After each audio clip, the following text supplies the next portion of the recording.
Bangla cinema জগতের এক উজ্জ্বল নক্ষত্র অকালেই নিভে গেল।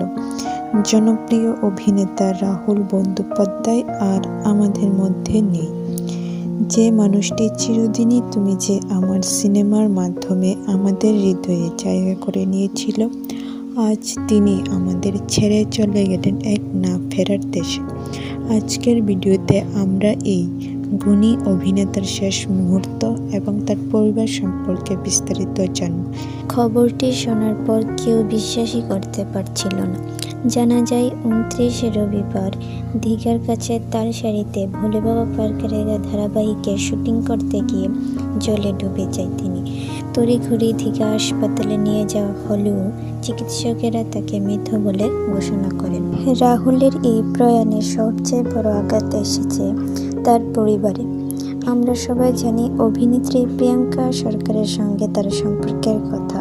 নানা টানাপোড়া থাকলেও তাদের একমাত্র সন্তান সহ ছিল রাহুলের প্রাণের চেয়েও প্রিয়।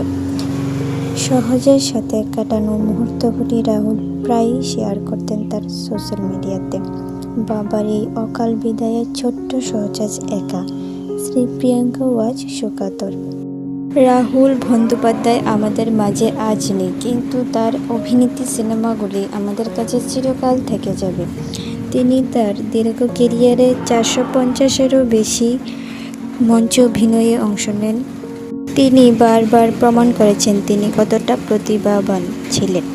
আমরা তার বিদেহী আত্মার শান্তি কামনা করি এবং তার পরিবারের প্রতি গভীর সমবেদনা জানাই। আপনাদের প্রিয় এই অভিনেতার কোন সিনেমাটি সবচেয়ে বেশি মনে পড়ে কমেন্টে জানান। আর চ্যানেলে নতুন হয়ে থাকলে অবশ্যই চ্যানেলটি সাবস্ক্রাইব করুন। দেখা হচ্ছে নেক্সট ভিডিওতে।